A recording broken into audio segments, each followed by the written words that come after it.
بسم اللہ الرحمن الرحیم۔ السلام علیکم دوستو، میرا نام ہے وقار افضل اور آپ دیکھ رہے ہیں ورلڈ وائڈ ٹی وی۔ تو حضور اکرم صلی اللہ علیہ وسلم کے دور میں کچھ عرب کے لوگ ایک یہودی عالم کے پاس گئے اور اس سے کہا کہ حضور اکرم صلی اللہ علیہ وسلم سے ایسا کیا سوال کیا جائے کہ ان کے نبی ہونے کی حقیقت واضح ہو جائے۔ اس کے جواب میں اس یہودی عالم نے حضور پاک صلی اللہ علیہ وسلم سے 3 سوال پوچھنے کا کہا، جن میں سے ایک سوال یہ تھا کہ اصحاب کہف کون تھے۔ لہذا اللہ پاک نے اپنے محبوب محمد صلی اللہ علیہ وسلم کو اس کا جواب قرآن پاک کی سورہ کہف کے اندر مکمل وضاحت کے ساتھ بیان فرمایا۔ اس کے مطابق یہ حضرت عیسیٰ علیہ السلام کا دور تھا جب اللہ پاک نے ان کو آج کے دور کے فلسطین کے علاقے میں لوگوں کو اسلام کی تبلیغ کے لیے بھیجا۔ یہ علاقہ اس وقت رومن امپائر میں شمار ہوتا تھا اور یہ بت پرست لوگ تھے۔ یہاں ایک یہودی بادشاہ کی حکمرانی تھی جو رومن حکومت کے ماتحت کام کر رہا تھا۔ جب حضرت عیسیٰ علیہ السلام نے یہاں تبلیغ شروع کی تو رومی لوگ آپ کے مخالف ہو گئے اور آپ کو گرفتار کر کے سولی پر لٹکانا چاہا، مگر اللہ پاک کے حکم سے آپ کو زندہ آسمان پر اٹھا لیا گیا۔ اس واقعے کے کچھ عرصہ بعد یہودی لوگوں نے رومی حکومت کے خلاف بغاوت کر دی۔ لہذا اس کے اس رد عمل سے غصہ ہو کر ٹائٹس نامی رومی بادشاہ نے یروشلم اور فلسطین پر حملہ کر کے اسے مکمل تباہ کر دیا، حتیٰ کہ بیت المقدس کو بھی اس نے مکمل تباہ کر دیا۔ اس دوران اس نے 1.5 لاکھ یہودیوں کو قتل کر دیا۔ جو بچے کچے یہودی یہاں رہ گئے تھے وہ اپنی جان بچا کر فلسطین سے نکل گئے، اور یوں صرف عیسائی لوگ جو حضرت عیسیٰ علیہ السلام کے ماننے والے تھے، ان کی تعلیمات کے پیروکار تھے، وہی صرف فلسطین میں موجود رہ گئے۔ دوستو، اس زمانے میں دقیانوس بادشاہ کی حکومت تھی جو کہ رومی تھا اور بت پرست تھا۔ لہذا اس کی حکومت میں موجود عیسائی لوگوں پر اس نے ظلم و ستم کرنا شروع کر دیے، یہاں تک کہ حضرت عیسیٰ علیہ السلام کے ماننے والوں یا ان کے چند نوجوان حواریوں کو ایک روز اس نے اپنے دربار میں بلایا اور ان سے کہا کہ میں تمہیں چند دن کی مہلت دیتا ہوں کہ تم اپنے نئے دین یعنی عیسائیت سے باز آ جاؤ، ورنہ میں تمہیں قتل کروا دوں گا۔ دوستو، عیسیٰ علیہ السلام کے پیروکاری نوجوان دراصل اصحاب کہف تھے، جن کے واقعے کا ذکر قرآن پاک کی سورہ کہف میں بھی وضاحت سے موجود ہے۔ ان نوجوانوں نے جب یہ دھمکی سنی تو شدید پریشان ہو گئے، کیونکہ وہ اس بادشاہ سے لڑنے کی ہمت نہیں رکھتے تھے اور نہ ہی اس شہر میں رہ کر عیسائی تعلیمات جاری رکھ سکتے تھے، ورنہ دقیانوس بادشاہ ان کو قتل کروا دیتا۔ لہذا انہوں نے شہر چھوڑ کر بھاگ جانے کا فیصلہ کیا اور اللہ پاک کی ذات پر بھروسہ کر کے شہر سے نکل گئے، یہ سوچتے ہوئے کہ اللہ پاک ہی ہمارے لیے کوئی اچھا فیصلہ کرے گا اور ہمارے لیے کوئی نیا راستہ بنائے گا۔ یہاں تک کہ وہ ایک پہاڑ کے غار میں جا کر چھپ گئے اور وہی اس غار میں ہی سو گئے، یہاں تک کہ سوتے سوتے ان پر 300 سال کا عرصہ گزر گیا، یعنی 300 برس تک یہ لوگ اس غار میں سوتے رہے۔ دقیانوس نے جب ان لوگوں کو تلاش کروایا تو اسے معلوم ہوا کہ یہ لوگ اس غار کے اندر موجود ہیں، تو وہ بے حد غیظ و غضب کا شکار ہوا۔ لہذا اس نے غصے میں آ کر حکم دیا کہ غار کو ایک سنگین دیوار لگا کر بند کر دیا جائے، تاکہ یہ لوگ اسی غار میں رہ کر ہی مر جائیں اور کبھی باہر نہ آ سکیں۔ جبکہ اس نے جس شخص کے ذمہ یہ کام لگایا تھا وہ بہت ہی نیک اور ایماندار آدمی تھا۔ اس نے اصحاب کہف کے نام اور ان کی تعداد اور پورا واقعہ ایک تختی پر کندہ کروا کر تانبے کے صندوق میں رکھوا کر دیوار کی بنیادوں میں رکھوا دیا، اور اس طرح کی ایک تختی شاہی خزانے میں بھی رکھوا دی۔ اس 300 سال کے عرصے کے دوران دقیانوس بادشاہ مر گیا اور کئی بادشاہ اور کئی حکومتیں آئیں اور چلی گئیں، یہاں تک کہ 300 عیسوی میں رومن امپائر نے بھی عیسائیت اختیار کر لی۔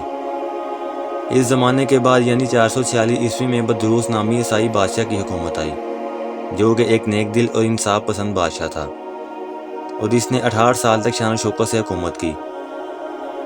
اس کے دور میں مذہبی فرقہ پسندی جب عروج پر پہنچ چکی تھی اور لوگوں میں مرنے کے بعد دوبارہ زندہ کیے جانے اور قیامت کا یقین ختم ہوتا جا رہا تھا، تو اپنی قوم کا یہ حال دیکھ کر بدروس نامی بادشاہ انتہائی رنجیدہ ہوا اور ایک روز اپنے مکان کی تنہائی میں جا کر بند ہو گیا۔ یہاں وہ اللہ پاک کی بارگاہ میں بے قراری سے دعا کرتا رہا کہ اے اللہ، کچھ ایسی نشانی ظاہر فرما کہ میری قوم کے لوگوں کا ایمان پھر سے تازہ ہو جائے، انہیں قیامت کا اور مرنے کے بعد دوبارہ زندہ کیے جانے کا اور ایک خدا کے موجود ہونے کا یقین ہو جائے۔ اللہ پاک نے اس کی دعا قبول فرمائی۔ لہٰذا ایک روز ایک چرواہا اپنی بکریوں کو ٹہرانے کے لیے اس غار کے پاس پہنچا۔ یہ وہی غار تھی جس میں اصحاب کہف موجود تھے اور اس میں سو رہے تھے۔ اس چرواہے نے چند لوگوں کے ساتھ مل کر اس دیوار کو گروا دیا۔ اس دیوار کے گرتے ہی دیوار گرانے والوں پر ایسی ہیبت اور خوف طاری ہوا کہ سب گھبرا کر وہاں سے بھاگ گئے۔ یوں اللہ پاک کے حکم سے اصحاب کہف اپنی نیند سے بیدار ہوئے اور ایک دوسرے سے سلام و کلام میں مشغول ہو گئے۔ جب انہیں بھوک لگی تو اپنے ایک ساتھی جس کا نام یملیکھا تھا اس سے کہا کہ تم بازار جا کر نہایت خاموشی سے کھانا لے کر آؤ اور یہ بھی معلوم کرنا کہ دقیانوس ہم لوگوں کے بارے میں کیا ارادہ رکھتا ہے۔ جبکہ یملیکھا غار سے نکل کر بازار پہنچے تو یہ دیکھ کر حیران رہ گئے کہ شہر میں ہر طرف اسلام کا چرچا اور بول بھلا نظر آ رہا ہے، حتیٰ کہ لوگ اعلانیہ حضرت عیسیٰ علیہ السلام کا کلمہ پڑھ رہے ہیں اور ان کی تعلیمات پر عمل بھی کر رہے ہیں۔ اس کشمکش میں یملیکھا ایک دکان پر کھانا لینے پہنچے اور کھانے کی قیمت کے بدلے میں دقیانوسی زمانے کا سکہ دکاندار کو دے دیا، جو کہ بظاہر 300 سال پہلے کا تھا اور اب بند ہو چکا تھا، حتیٰ کہ اس کو پہچاننے والا بھی کوئی باقی نہ رہا تھا۔ دکاندار نے جب یہ سکہ دیکھا تو اس کو شک ہوا کہ شاید اس شخص کو کوئی پرانا خزانہ مل گیا ہے، لہذا اس نے یملیکھا کو سپاہیوں کے سپرد کروا دیا تاکہ وہ اس خزانے کے بارے میں پوچھ گچھ کریں۔ یوں سپاہیوں نے یملیکھا کو پکڑ لیا اور اسے سوال کرنے لگے کہ بتاؤ وہ خزانہ کہاں ہے۔ جواب میں یملیکھا نے کہا میرے پاس کوئی خزانہ موجود نہیں ہے، یہ ہمارا ہی روپیہ ہے۔ سپاہیوں نے کہا ہم کیسے مان لیں، کیونکہ یہ سکہ تو 300 سال پرانا ہے، جبکہ تم لوگ ابھی جوان ہو، لہذا سچ سچ بتاؤ کہ معاملہ آخر ہے کیا، تاکہ اس کا کوئی مناسب حل نکالا جا سکے۔ جواب میں یملیکھا نے کہا کہ پہلے مجھے یہ بتاؤ کہ دقیانوس بادشاہ کا کیا حال ہے۔ سپاہیوں نے سنا تو جواب دیا کہ آج اس نام کا بادشاہ پوری روح زمین پر موجود نہیں ہے، مگر ہاں سینکڑوں سال پہلے اس نام سے ایک بے ایمان بادشاہ گزرا تھا اور وہ بت پرست تھا۔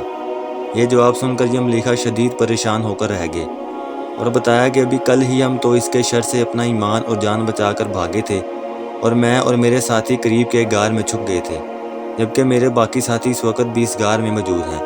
تم لوگ میرے ساتھ چل کر خود ہی کیوں نہیں انہیں دیکھ لیتے؟ جب سپاہی اور شہر کے لوگ ایک کثیر تعداد میں اس غار کے پاس پہنچے تو صحابہ کہف یملیکھا کے انتظار میں تھے کہ انہوں نے آنے میں بہت دیر کر دی اور شاید یملیکھا کو بادشاہ نے گرفتار نہ کروا لیا ہو۔ جب غار پر بہت سے آدمی پہنچے اور شور و گل سنائی دینے لگا تو صحابہ کہف سمجھے کہ شاید دقیانوس کی فوج ہمارا تعاقب کر کے غار تک آن پہنچی ہے، لہذا وہ اللہ پاک کے ذکر و اذکار اور حمد و ثنا میں مصروف ہو گئے۔ سپاہیوں نے غار پر پہنچ کر وہ تانبے کا صندوق برآمد کر لیا اور اس کے اندر سے تختی کو نکال کر پڑھا تو وہ صحابہ کہف کے نام اور یہ لکھا ہوا تھا کہ یہ مومنوں کی جماعت ہے اور اپنے دین کی حفاظت کے لیے دقیانوس بادشاہ کے خوف سے اس غار میں پناہ گزیر ہوئی ہے، اور دقیانوس نے غصے میں آ کر اس غار کے منہ کو بند کروا دیا ہے، لہذا جب کبھی بھی یہ غار کھلے تو یہ لوگ اصحاب کہف کا حال یہاں سے معلوم کر سکیں گے۔ سپاہی یہ دیکھ کر حیران و پریشان رہ گئے اور جب کچھ سمجھ نہ آیا تو اپنے بادشاہ بدروس کو صحابہ کہف کی اطلاع دی۔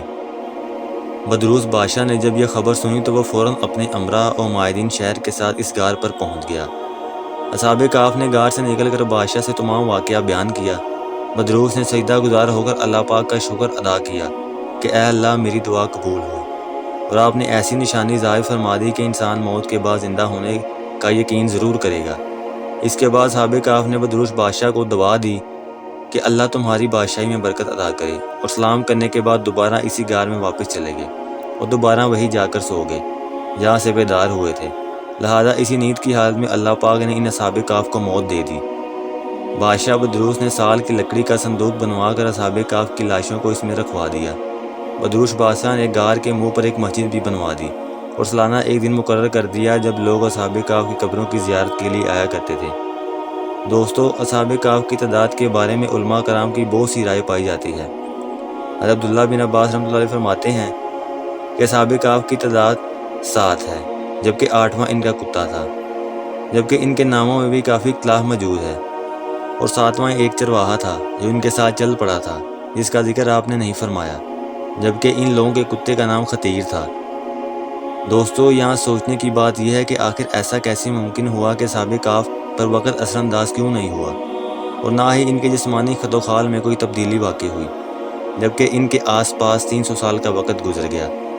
سائنسی طور پر اگر اس کی وضاحت کریں تو ایسا تب ممکن ہو سکتا ہے جب تھیوری آف ریلیٹی کے مطابق اس غار میں جہاں اصحاب کہف لیٹے ہوئے تھے، اس جگہ کا گریویٹیشنل فیلڈ غار کے باہر موجود جگہوں سے بالکل کم ہو گیا ہو یا پھر تقریباً ختم ہو گیا ہو، لہذا ان کے لیے وقت رک گیا ہوگا، جبکہ ان کے آس پاس کا تمام وقت چلتا رہا۔ بظاہر ہے کہ فریم آف ریفرنس کے ہوتے ہوئے ایسا ناممکن نظر آتا ہے، مگر تمام جہانوں کے پالنے والے رب کے لیے جس کے ہاتھوں دنیا و کائنات کا نظام موجود ہے، کچھ بھی ناممکن نہیں ہے۔ یہ تو محض انسانی سوچ کی حدود ہے، جبکہ اللہ پاک کے لیے سب کچھ کن فیکون کی دوری پر موجود ہے۔ مجھے امید ہے آپ کو آج کا یہ ویڈیو پسند آیا ہوگا اور اسے نیا کچھ ضرور جاننے کو ملا ہوگا۔ اب میں ملوں گا آپ سے ایک نئی انفارمیٹیو ویڈیو میں، تب تک کے لیے اپنا بہت سا خیال رکھیے گا۔ Thanks for watching this video. اللہ حافظ۔